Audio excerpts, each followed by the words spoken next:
Hello, नमस्कार, आदाब, सत श्री अकाल और अस्सलाम वालेकुम। मैं हूं मोहम्मद अहमद काज़मी, लेकर आया हूं आपका पसंदीदा कार्यक्रम आपके रूबरू। इस कार्यक्रम में हम कई अहम खबरों पर चर्चा करते हैं जो देश के लिए, समाज के लिए बहुत ही अहम होती हैं और उनको गहराई तक समझने के लिए कुछ जानकार लोगों से आपकी मुलाकात कराते हैं। वदूद साजिद साहब हर संडे में हमारे साथ होते हैं। अ, बहुत ही तैयारी के साथ आते हैं और जिन इश्यूज पर बात होती है वो बहुत ही लोग पसंद करते हैं। उसमें काफी इंफॉर्मेशन एक जगह होती है। आज वदूद साजिद साहब के साथ जो मैं डिस्कस करने जा रहा हूं वो ये कि जो दिल्ली पुलिस के special commissioner crime Praveer Ranjan ने जो ऑर्डर किया है, दिल्ली जिसे दंगे कहा जाता है, कुछ लोगों का कहना है कि वो हमले थे। बहरहाल उन पर जो एफआईआर हो रही हैं, जो हिंदुओं की गिरफ्तारी हो रही है, उस पर उन्होंने अपने अफसरों को कहा है कि एहतियात से काम लें, हिंदू समाज में नाराजगी हो रही है। ये मुल्क की आजादी के बाद पहला ऐसा मौका है जब कागज पर लिख करके अफसर ने दिया है और ये बहुत ही कुछ कानून जानने वालों का कहना यह है कि ये संविधान की खिलाफ वर्जी है। वदूद साजिद साहब से मैं बात शुरू करूं इससे पहले मैं अपने दर्शकों से बता दूं कि उनकी और वीडियो देखने के लिए आप हमारे कमेंट सेक्शन में उनका लिंक हमने दिया है, वो पिन किया हुआ है, उस पर आप जाएं। उनका अपना चैनल है व्यूज नेटवर्क इंटरनेशनल, उस पर आप उनकी और वीडियो देख सकते हैं। वदूद साजिद साहब, वेलकम है आपका मीडिया स्टार वर्ल्ड में। आप बताइए कि ये जो खत है, ये ऑर्डर है, वो किस तरह से आप देखते हैं? क्या है आखिर ये सब, यहां तक बात क्यों पहुंची और ये क्यों ऐसा हो रहा है, जबकि पुलिस को तो बहुत ही एक न्यूट्रल एजेंसी के तौर पर काम करना चाहिए। लॉ एंड ऑर्डर को निफाज का उनकी जिम्मेदारी होती है, ना कि जैसा कि कई जगहों पर ऐसे इल्जाम भी लगे हैं कि पुलिस दंगाइयों के साथ थी। अब उन दंगाइयों को बचाने की कोशिश की जा रही है, आप उसे कैसे देखते हैं? आपने ऑर्डर के बारे में थोड़ा सा बताया कि एक ऑर्डर ऐसा आया है और साथ ही आपने ये भी पूछा कि ऐसा ऑर्डर शायद पहली बार हुआ है, ऐसा क्यों हुआ है। तो मेरे ख्याल में पहले ये बता दूं कि ऐसा क्यों हुआ है ताकि बैकग्राउंड आसानी से समझ में आ जाए। 2 जून को आउटलुक एक मैगजीन है और द प्रिंट जो है वो एक न्यूज़ पोर्टल है, बहुत ही सीनियर जर्नलिस्ट है शेखर गुप्ता उनका। इसी तरह से और भी कई अखबारात हैं, उनमें खबर आई थी कि दिल्ली पुलिस ने एक चार्जशीट फाइल की है जिसमें 20 हिंदू नौजवानों के खिलाफ चार्जेस फ्रेम किए गए हैं और बताया गया है कि उन्होंने 2 मुसलमान भाइयों जो हकीकी भाई थे, हाशिम अली और आमिर अली, इनको कत्ल करके ड्रेनेज में बहा दिया था। तो उनके खिलाफ एक चार्जशीट आई थी। ये इस तरह की चार्जशीट दिल्ली दंगों के बाद पहली थी अपनी तरह की कि जिसमें एक ख़ास फ़िरक़े के लोगों को नामज़द किया गया था और बताया गया था कि इन हिंदू नौजवानों ने मुस्लिम नौजवानों से बदला लेने के लिए एक व्हाट्सएप ग्रुप तश्कील दिया था, फॉर्म किया था और ये 24 फरवरी की रात को ही किया था और उसमें बदला लेने की बात कही गई थी। तो इस पर हम एक प्रोग्राम पहले भी बना चुके थे। तो खैर 2 जून को जब इस तरह की खबर आई और उसके बाद 2-3 मरतबा और ऐसा हुआ कि कुछ हिंदू नौजवानों को गिरफ्तार किया गया, पुलिस ने गिरफ्तार किया, चार्जशीट फाइल की उनके खिलाफ अदालत में और खबरें इस तरह की आई और कई मुस्लिम नौजवानों के कत्ल की जिम्मेदारी उन पर डाली गई। तो फिर एक ऑर्डर आता है 8 जुलाई को, जो स्पेशल कमिश्नर हैं क्राइम के प्रवीर रंजन, उनकी तरफ से ये ऑर्डर है। जितने एसीपीज एसएचओज वगैरह हैं उनके नाम ये ऑर्डर है और उसमें बताया गया है कि वो जितने इन्वेस्टिगेशन ऑफिसर्स हैं दंगों की जो जांच कर रहे हैं डिफरेंट एंगल से और डिफरेंट इंसिडेंट्स में, उन आईओ को सेंसिटाइज किया जाए। ये 14 जुलाई को इंडियन एक्सप्रेस ने अपने फ्रंट पेज पे एक बहुत ही स्पेशल न्यूज़ दी थी और उसकी हेडिंग मैं पहले बता देता हूं ताकि आसानी से बात समझ में आ जाए। ऑर्डर की डिटेल में बाद में बताऊंगा। ये इंडियन एक्सप्रेस ने एक रिपोर्ट दी थी, north east Delhi riots, resentment in Hindus on arrest, take care.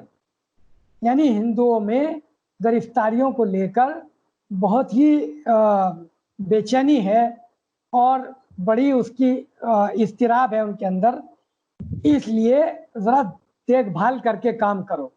ये स्पेशल सीपी ने प्रॉप टीम्स को ऑर्डर किया था, बाकायदा रिटन ऑर्डर है और रिटन ऑर्डर होते रहे हैं, लेकिन चूंकि ये इस तरह का ऑर्डर इंडियन एक्सप्रेस के हाथ लग गया, जो लीक हो गया, तो उस ऑर्डर में स्पेशल कमिश्नर साहब ने ये बताया था कि कम्युनिटीज़ ने उनको इंटेलिजेंस एजेंसीज को अप्रोच किया है और इंटेलिजेंस एजेंसीज ने जो इनपुट्स दिल्ली पुलिस को दिए हैं उनके मुताबिक हिंदुओं में खासतौर पर नाराजगी है इस बात को लेकर कि उनके नौजवानों को गिरफ्तार किया जा रहा है और कुछ मुस्लिम नौजवानों के कत्ल की जिम्मेदारी उन पर डाली जा रही है। तो स्पेशल कमिश्नर ने प्रॉप टीम्स को ये कहा था कि ज़रा सा हाथ रोक के काम करो, देखभाल के काम करो और इस तरह मत करो कि एकतरफा तौर पर आप गिरफ्तारियां करो जिससे एक खास फिरके में नाराजगी हो।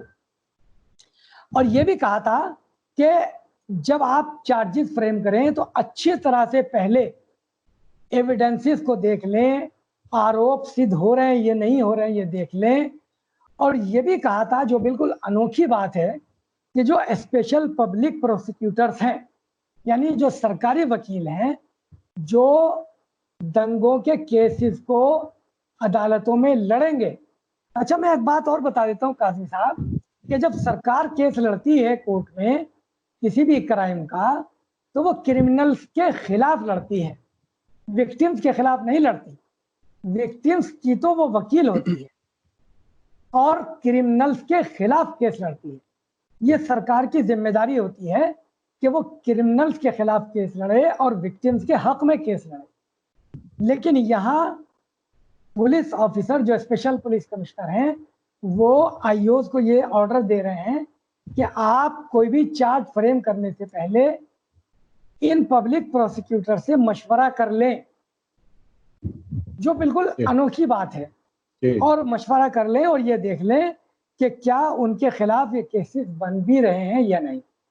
अब जो पब्लिक प्रोसिक्यूटर हैं वो काम तो उन्हें विक्टिम्स के लिए करना चाहिए और ये जिम्मेदारी सरकार की है और क्रिमिनल्स के खिलाफ करना चाहिए। इसी को आपने सुना होगा, अदालतों में जब केसेस अनाउंस होते हैं और जब सुनवाई के लिए बुलाया जाता है और जब अर्दली आवाज लगाता है तो वो कहता है सरकार बनाम फला।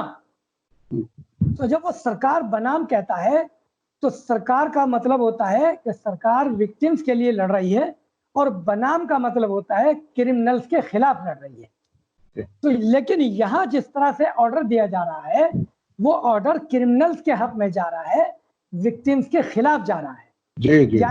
यानी अगर आईओ जो है, इन्वेस्टिगेशन ऑफिसर जो हैं, वो क्रिमिनल्स के खिलाफ कोई चार्ज फ्रेम करने जा रहे हैं तो पहले उन्हें पब्लिक प्रोसिक्यूटर से मशवरा करना है।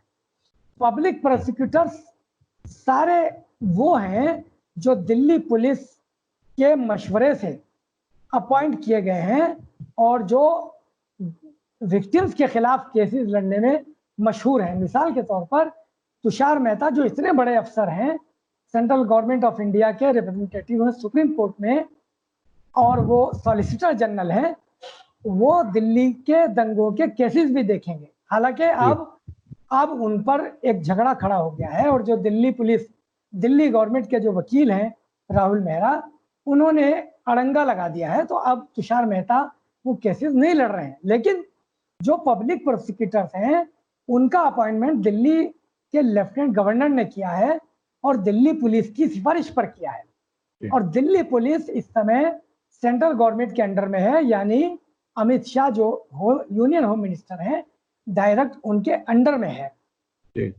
अब ये दिल्ली पुलिस जो है कैसे काम करेगी जब उसने कपिल मिश्रा, अनुराग ठाकुर और साहब सिंह वर्मा के बेटे परवेश वर्मा को क्लीन चिट दे दी है पहले ही, जबकि विक्टिम्स की भी मांग ये है, सारे इंसाफ पसंदों की मांग ये है कि कपिल मिश्रा, अनुराग ठाकुर, इन्होंने जो हेट स्पीच दी थी, इनके खिलाफ भी कार्रवाई की जाए, लेकिन पुलिस नहीं कर रही है। अब आ जाते हैं, थोड़ा सा पीछे आ जाते हैं ताकि बात को जरा क्लियर कर लें। 8 जुलाई को जो एक लेटर इशू किया था दिल्ली पुलिस के स्पेशल कमिश्नर परवीन रंजन ने सारे एसीपीज को, डीसीपीज को, एसएचओs को, और ये कहा था कि आप इन्वेस्टिगेशन ऑफिसर्स को बुलाकर उनको सेंसिटाइज कीजिए और एकतरफा तौर पर जो कार्रवाइयां हो रही हैं उनके बारे में उनको बताइए कि ये गलत हो रहा है। तो ये एकतरफा तौर पर कौन सी कार्रवाई हो रही है? मैंने आपको बता दिया कि 2 जून को जो शुरुआत हुई थी 20 हिंदू नौजवानों की गिरफ्तारी की, जिन पर इल्जाम लगाया गया था कि उन्होंने 2 मुसलमान भाइयों को मार के, काट के और ड्रेनेज में बहा दिया था। और ये भी बताया गया था कि एक व्हाट्सएप ग्रुप फॉर्म हुआ है, उसका नाम है कट्टर हिंदू एकता, उस व्हाट्सएप ग्रुप का। तो उसमें 125 लोग हैं। 125 में से 47 बहुत एक्टिव हैं, जो आपस में जब चैटिंग कर रहे हैं तो ये कह रहे हैं कि हमें बदला लेना है, हमें हथियार उठाना पड़ेगा, बंदूक उठानी पड़ेगी और मुसलमानों से बदला लेना पड़ेगा। तो पुलिस ने इस तरह से दिखाया जैसे कि ये अपने डिफेंस में ये लोग आए हैं। तो मैंने आपके प्रोग्राम पे ये बताया था 2 जून को कि ये केस को बहुत कमजोर करने की एक कोशिश है, लेकिन उसके बावजूद इतने कमजोर केस पर भी दिल्ली पुलिस को इंटेलिजेंस एजेंसीज इनपुट दे रही हैं कि हिंदुओं में नाराजगी है। कौन से हिंदू हैं वो अभी तक तो अखबारों में ये बात आई नहीं है। किसी हिंदू भाई ने इस पर रिजेंटमेंट जाहिर नहीं किया है, छुप छुपा के किया हो हमें नहीं मालूम, इंटेलिजेंस एजेंसीज को ज्यादा पता होगा। अखबारों में जो आ रहा है अभी तक हिंदुओं की तरफ से किसी ने नहीं कहा कि इन बच्चों को नाजायज फंसाया जा रहा है, जबकि मुसलमान कम्युनिटीज की तरफ से, यहाँ तक कि हिंदू कम्युनिटीज, सेकुलर जो हिंदू फोर्सेज हैं, उनकी तरफ से बार बार ये बात कही जा रही है कि जो 700 नौजवान गिरफ्तार किए गए थे 2 जून तक, उनमें ज्यादा बड़ी तादाद मुसलमान नौजवानों की है और उनमें ज्यादातर बेकसूर हैं। तो पुलिस ने मुसलमानों में फैले जाने वाले रिजेंटमेंट का तो कोई जिक्र नहीं किया, लेकिन जब 2 जून को ये हिंदू नौजवानों की गिरफ्तारियां शुरू हुई तो 8 जुलाई को पुलिस ने, आला पुलिस अफसरों ने हिंदुओं के रिजेंटमेंट का जिक्र कर दिया कि उनमें नाराजगी है, नाराजगी की लहर है और जरा देखभाल के काम करो। तो अच्छा वदूद साजिद साहब, एक बात समझने की है कि मुझे याद है जब 2002 में गुजरात में फसादात हुए थे, उसके बाद कुछ लोगों ने कानूनी चाराजोई की, जिसके नतीजे में कुछ लोगों को सजा भी होने की बात आई और जो आज इख्तिदार में है उन तक भी कानून पहुंचा था। इसके अलावा आपने एक लंबे अरसे से पत्रकारिता में बहुत से फसादात देखे हैं, नजदीक से देखे हैं, लेकिन इस किस्म का कभी माहौल, यानी आरएसएस के या हिंदुओं के एक्टिविस्ट की गिरफ्तारी का माहौल नहीं बन पाता था। एक तरफा मुसलमानों के खिलाफ ही काम होता था, जबकि वही विक्टिम और उन्हीं के खिलाफ इल्जामात लगाए जाते थे। 2 जून से पहले खुद दिल्ली दंगों में यही सब हो रहा था। तो अब ये आखिर कौन सी ऐसी कोशिश रंग लाई कि आरएसएस के लोगों की गिरफ्तारी शुरू हुई। ये भी खबरें आई कि आरएसएस के लोग जो गिरफ्तार हैं उनके घर वालों में नाराजगी है खुद आरएसएस से कि साहब हमारे लोग, हमारे बच्चे जेलों में बंद हैं, कोई हमारी मदद के लिए नहीं आ रहा है। और अब इस हद तक बात पहुंच गई, कानून की पकड़ एक तरह से इस हद तक पहुंची कि दिल्ली पुलिस को जो आरोपियों के खिलाफ कार्रवाई कराने की जिम्मेदार होनी चाहिए, वो आरोपियों को बचाने की कोशिश करने में लगी। आखिर वो कानूनी चाराजोई कौन सी ऐसी हुई जिसकी वजह से पुलिस को भी दीवार तक पहुंचा दिया गया? वो क्या हुआ? अब देखिए, आपको मैं 2-3 बातें बता देता हूँ, बहुत छोटी छोटी, और फिर उसके बाद डिटेल में बात करेंगे। दिल्ली एक तो कैपिटल है, पूरे मुल्क की राजधानी है। यहाँ पूरे मुल्क की नजर रहती है, ह्यूमन राइट्स जो एक्टिविस्ट हैं उनकी नजर रहती है। दिल्ली में हाई कोर्ट है, हाई कोर्ट की तरफ से बहुत सख्त स्ट्रिक्चर्स पास हो चुके हैं। 27 फरवरी की रात को बहुत सख्त स्ट्रिक्चर दिल्ली हाई कोर्ट ने पास किए थे, जिसको फिर एब्रप्टली बहुत जल्दी वहाँ के जो जज थे एस मुरलीधर, उनका ट्रांसफर कर दिया गया था। दिल्ली में बहुत से लॉयर्स हैं जो बहुत ही बारीकी से नजर रखे हुए हैं। उनमें एक वकील का नाम है महमूद पराचा, जिन्होंने दिल्ली दंगों के कुछ केसेस को अपने हाथ में लिया है। और जो आपने बताया कि 16 आरएसएस के नौजवान अभी गिरफ्तार हैं, अभी तक की इत्तला ये है। तो ये मुमकिन हो सका महमूद पराचा जैसे वकीलों की कोशिशों की वजह से। अच्छा देखिए, अदालतों में ये बात ठीक है कि अदालतों इन्फ्लुएंस हो जाती हैं, वहां भी इंसान बैठे हैं, लेकिन आखिर कहां तक?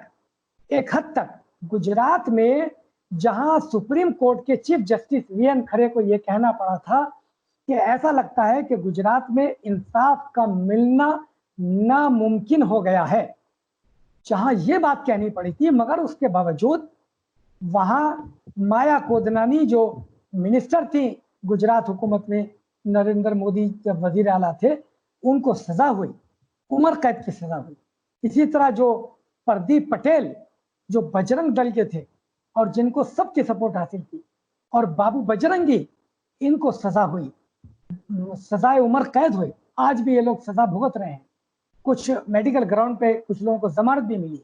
लेकिन उसी गुजरात में बहरहाल किसी हद तक इंसाफ हुआ। वो यही वजह है कि ह्यूमन राइट्स एक्टिविस्ट बहुत बेदार थे, वकील बहुत बेदार थे, और जो सेकुलर फोर्सेस थी उन्होंने हार नहीं मानी। हालांकि उनके खिलाफ भी बहुत सी कार्रवाइयां हुई, उन्हें प्रत्यक्ष अप्रत्यक्ष रूप से धमकियां दी गई, जैसे 30 तलवार, बहुत सताया गया। तो यहाँ दिल्ली में भी यही हो रहा है। जो सीए के खिलाफ प्रोटेस्ट कर रहे थे, उनके खिलाफ दिल्ली दंगों में उन्हें जो है इम्प्लीकेट कर दिया गया है, जबकि उनका दिल्ली दंगों में कोई काम नहीं था, कोई हाथ नहीं था। तो ये बात मैंने आपके इस सवाल के जवाब में कही कि यहाँ बेदारी बहुत बड़े पैमाने पर है। ये पूरे मुल्क की राजधानी है, पूरी दुनिया की नजरें लगी हुई हैं। ह्यूमन राइट्स जो इंटरनेशनल ह्यूमन राइट्स कमीशन हैं, डिफरेंट कमीशन हैं, यूएनओ के और एमनेस्टी इंटरनेशनल के, उनकी नजरें लगी हुई हैं। तो बहरहाल अदालतों में जब बहुत पक्के एविडेंसेस के साथ जब आप खड़े होते हैं, तो अदालतें मजबूर हो जाती हैं कि वो इंसाफ से काम ले। लेकिन ये बात मैं आपको बता दूं कि सेंट्रल गवर्नमेंट, दिल्ली पुलिस और दिल्ली के एलजी साहब की तरफ से जितनी कोशिशें हो रही हैं, वो कोशिशें यही हैं कि विक्टिम्स फंसे और क्रिमिनल्स छूट जाएं। अच्छा, इसमें एक चीज और मैं मालूम करना चाहूंगा कि एक दो जमातें हैं मुसलमानों की, जमात इस्लामी, जमीयत उलमा, जो अक्सर ये दावा करती हैं, और एक आरएसएस का उर्दू अखबार है वो उन्हें मसीहा के तौर पर पेश करता है। वो इन आरएसएस की गिरफ्तारियों के मामले में कहीं कोई कोशिश करता हुआ नजर नहीं आता, क्योंकि हमारे जमीयत उलमा के जो सबसे बड़े लीडर हैं अरशद मदनी साहब, वो मोहन भागवत जी से आधी रात को जाके मिलते हैं। तो वो लोग अब कहीं नजर नहीं आ रहे। आखिर इनका क्या रोल है इसमें, क्या कुछ हो रहा है? देखिए, आपने एक ऐसा सवाल किया है, तो मैं हकीकत है। देखिए अगर हम ईमानदारी से लोगों को नहीं बताएंगे, हकीकतें नहीं बताएंगे, अदालतों में उनके वकील क्या कर रहे हैं, उन्हीं एजेंसियों के साथ मिल जाते हैं, बाकायदा ब्लैक एंड व्हाइट में ऑर्डर्स हमारे पास मौजूद हैं। तो आखिर उनको कौन बताएगा? उनके जो करोड़ों रुपए का जो चंदा लेकर के अपने घरों में बैठ के बड़ी बड़ी गाड़ियों में घूमते हैं, इनके कोई अपने बड़े कारोबार तो है नहीं, फिर कौन से कारोबार से ये सब कुछ ऐश हो रहे हैं? हाँ, देखिए मैं थोड़ा सा इसको पीछे लेके चलता हूँ कि गुजरात, ये दिल्ली के जो फसादात हुए, इनमें वाकई इस तरह की कोई आवाज ऑर्गेनाइजेशन, मुस्लिम ऑर्गेनाइजेशन की तरफ से नहीं उठी कि इसमें आरएसएस का रोल था, उसकी जांच की जाए। लेकिन ऐसा कहीं से भी आवाज नहीं आई, ऐसा कहीं से आवाज नहीं आई। 16 नौजवान बहरहाल गिरफ्तार भी हुए हैं, उनके बारे में भी कोई खुशी की खबर नहीं आई कि भाई ये अच्छा हुआ। बिल्कुल इसलिए नहीं आई, मैं आपको बता देता हूँ कि 2004 से, बल्कि थोड़ा सा और पहले से, एक कोशिश हुई है मुस्लिम ऑर्गेनाइजेशन की तरफ, जिनका आपने नाम लिया, खासतौर पर जमीयत उलमा के दोनों धड़ों की तरफ से, कि उन्होंने ये कहा कि भाई आरएसएस से बात करके चलना चाहिए, मुसलमानों की प्रॉब्लम है उनको बतानी चाहिए, उन्हें हमसे क्या प्रॉब्लम है ये उन्हें बताना चाहिए। तो ऐसी कई आदान प्रदान हुए मुलाकातों के। जमीयत उलमा के दफ्तर में आरएसएस के लोग आए, आरएसएस के दफ्तर में जमीयत उलमा के लोग आए, जैसे कि आपने अभी जिक्र भी किया, उसका इशारा भी आपने किया। तो उनका कहना यह है कि इनसे मिलजुल के चला जाए, हमसे उन्हें क्या प्रॉब्लम है उनसे पूछा जाए। तो जाहिर है कि जब इस तरह का लेन देन होगा और दोस्ताना मरासिम बढ़ाए जाएंगे, तो जब ऐसे वाकयात होते हैं तो उनमें वो लोग खामोश हो जाते हैं। तो लेकिन बहरहाल ये बहुत बदकिस्मती की बात है आम उमूमी मुसलमानों की कि उनकी तंजीमों की तरफ से इस तरह की आवाज़ें नहीं उठती। और मैं यहाँ एक बात और कह दूं कि जो social activist, human rights activist और वकील जो इस तरह की आवाज़ उठाते भी हैं, उनके खिलाफ माहौल बनाया जाता है इन तंजीमों के अंदर, और उनसे मुसलमानों को और सेकुलर फोर्सेस को मुतनफिर करने की कोशिश की जाती है। अरे साहब, मैं तो आपको याद दिला दूं, हिमायत बेग की फांसी की सजा खत्म कराने वाले महमूद प्राचा को उसी दिन महमूद मदनी ने सारे केसेस से हटा दिया। ये बाकायदा TrueCircle.net पर कोई भी जाकर के सर्च कर सकता है, जिसमें कहा है कि जमीयत सेक्स SACKS प्राचा, अगर वो लोग देखना चाहें गूगल पर सर्च करें। इनकी हकीकत यह है कि जो वकील वाकईन हमदर्दी से काम करता है उसको हटा दिया जाता है और वो सिर्फ एजेंसियों के इशारों पर काम करते हैं। ये चीजें सामने कई बार आ चुकी हैं। जी, आप अपनी बात पूरी करें। हाँ, ये बहुत ही बदकिस्मती की बात है और मैं आपके प्रोग्राम के माध्यम से, चूंकि आपका प्रोग्राम इस वक्त पूरी दुनिया में देखा जा रहा है, मैं ये अपील करना चाहता हूँ जो उमूमी जो लोग हैं, सोशल एक्टिविस्ट हैं, ह्यूमन राइट्स हैं, लॉयर्स हैं, उनसे ये अपील करना चाहता हूँ कि चूंकि महमूद प्राचा दिल्ली में बैठे हैं और भी वकील हैं उन जैसे, कि एक एक एक कंसोर्शियम बनाया जा सकता है, पूरे मुल्क में उनसे रहनुमाई हासिल की जा सकती है कि किस तरह से विक्टिम्स के केस लड़े जाएं, किस तरह से क्रिमिनल्स को कानून के शिकंजे में फंसाया जाए। एक बात में जो बीच में रह गई थी, वो जो लेटर इशू किया था स्पेशल पुलिस कमिश्नर ने, तो इंडियन एक्सप्रेस ने कोशिश की थी जो दिल्ली पुलिस के PRO हैं MS रंधावा, उनसे बात करने की, और जो स्पेशल पुलिस कमिश्नर हैं परवीर रंजन, जिन्होंने ये लेटर इशू किया था, उनसे बात करने की। लेकिन इन दोनों अफसरों ने इंडियन एक्सप्रेस को 14 जुलाई को कोई जवाब नहीं दिया। इसलिए इंडियन एक्सप्रेस ने अपनी स्टोरी को विदाउट सेकंड पार्टी के वर्जन के छाप दिया था। तो अगले दिन 16 जुलाई को, बल्कि 16 जुलाई को दिल्ली पुलिस ने एक रिजाइंडर भेजा और इंडियन एक्सप्रेस को ये कहा कि आपने जो स्टोरी छापी है ये गलत है, और हम तो अक्सर जो कम्युनिटीज हमें आकर बताती हैं उनके बारे में इंटेलिजेंस की रिपोर्ट्स को हम आगे भेज देते हैं, और हमारा ऐसा कोई इरादा नहीं था कि किसी एक पर्टिकुलर की तरफ, कम्युनिटी की तरफ हम झुके हुए हैं, और हम तो बहुत ही साफ सुथरे अंदाज में काम कर रहे हैं, और पुलिस जो है वो बहुत ही शानदार इन्वेस्टिगेशन कर रही है। यानी ये जाहिर करने की कोशिश की थी कि हमारा झुकाव किसी एक तरफ नहीं है, और हमने ऐसी कोई बात पुलिस से नहीं कही है कि हिंदुओं में नाराजगी है। तो इंडियन एक्सप्रेस ने इस कॉरिजोंडम को छापा है, और छापने के बाद फिर ये कहा है कि हम अपनी स्टोरी पर कायम हैं, और ये भी कहा है कि दिल्ली पुलिस के स्पेशल कमिश्नर ने अपने लेटर में ऐसी कोई बात नहीं कही थी, कि जनरल बात नहीं कही थी, बल्कि एक पर्टिकुलर कम्युनिटी की नाराजगी की बात कही थी, और जिससे जाहिर होता है कि दिल्ली पुलिस के आला अधिकारी एक पर्टिकुलर कम्युनिटी के नौजवानों की गिरफ्तारी पर जो है वो परेशान हैं और चाहते हैं कि इस तरह का काम ना किया जाए।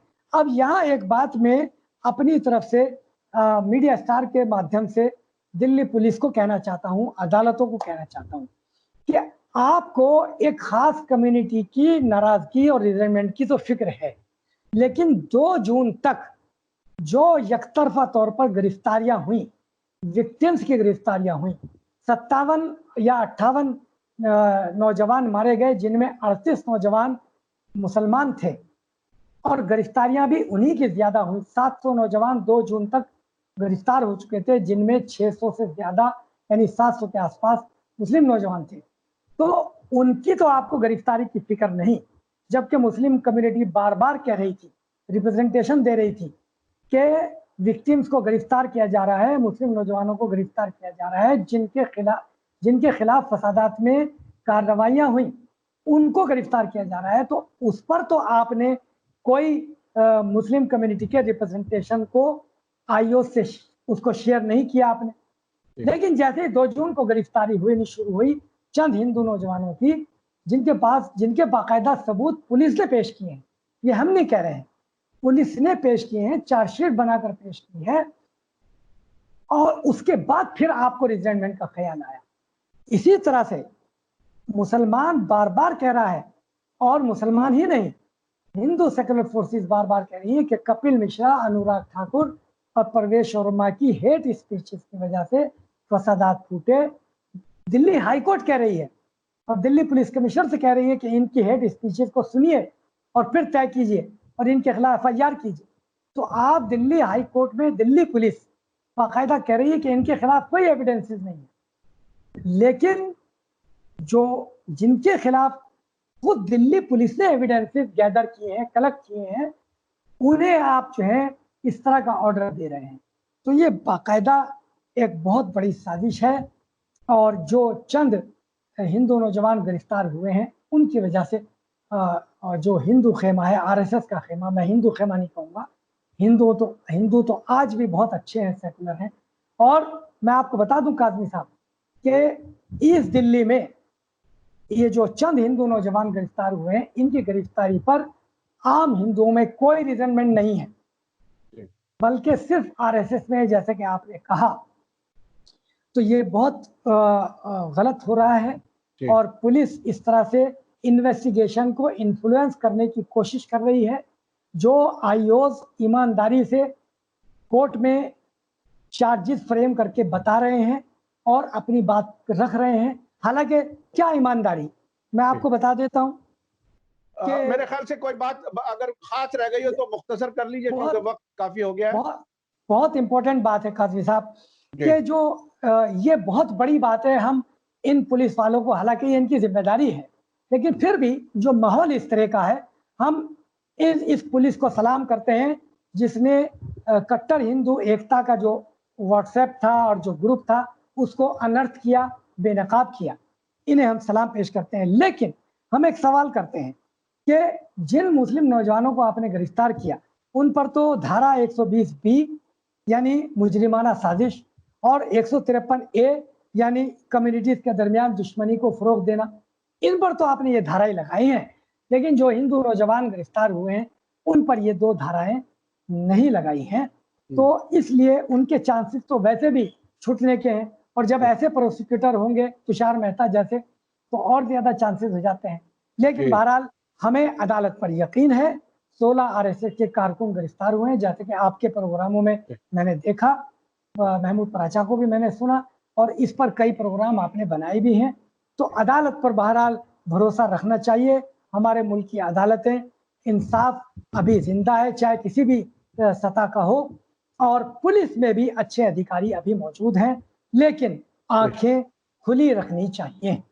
बेशक, बहुत बहुत शुक्रिया वदूद साजिद साहब। देखिए, आज के इस कार्यक्रम में जो डिटेल्स आपने बताई दिल्ली पुलिस के ऑर्डर की, वो अपनी जगह बहुत ही अहम है, और साथ साथ ये बात भी सामने आई कि जो अपने आप को मुसलमानों की मसीहा ऑर्गेनाइजेशन हैं, वो बिल्कुल खामोश बैठी हैं आरएसएस के लोगों की गिरफ्तारी की कोशिश के मामले में। क्योंकि फसाद की जड़ अगर कंट्रोल नहीं होगी, वहां अगर इलाज नहीं होगा, तो ये बार बार होता रहेगा। और उन लोगों को पूरे, मैं देश को मैं कह रहा हूं, जो हमारे देश विदेश में बैठे हुए लोग हैं, जो देख रहे हैं हमारे दर्शक, उनको भी मैं कहूंगा कि हकीकी लोगों को पहचाने। ये लोग जो करोड़ों रुपए का चंदा लेते हैं और अदालतों में इनके वकील बिल्कुल वो काम करते हैं जो प्रोसिक्यूशन करता है, तो ऐसे लोगों को पहचाने। और मैंने फिर, अब मैं दोबारा रिपीट कर सकता हूं, TwoCircle.net पर जाकर के आप देख सकते हैं। जमीयत सैक्स प्राचा, उस दिन की खबर है जिस दिन हिमायत बेग की डेथ सेंटेंसेस खत्म हुई थी। तो ये इतनी बड़ी कामयाबी जब मिली थी, तो उसको सर पे बिठाने का दिन था। उसको दूध से मक्खी की तरह से निकाल करके फेंक दिया गया। ये हमारे उन लीडरों का हाल है जो पूरी कौम के रहनुमा बनने की बात करते हैं, दावा करते हैं, और उनके हाथ कहीं और मिले हुए होते हैं। बहरहाल वदूद साजिद साहब, आपका बहुत बहुत शुक्रिया। आखिर में मैं फिर अपने दर्शकों से कहूंगा कि वदूद साजिद साहब की और वीडियो देखने के लिए उनके चैनल पर जाएं, जिसका लिंक हमने यहाँ कमेंट्स में पिन किया हुआ है। उनके चैनल का नाम है व्यूज नेटवर्क इंटरनेशनल। इसी के साथ दीजिए इजाजत। धन्यवाद, शुक्रिया। जय भारत, जय हिंद।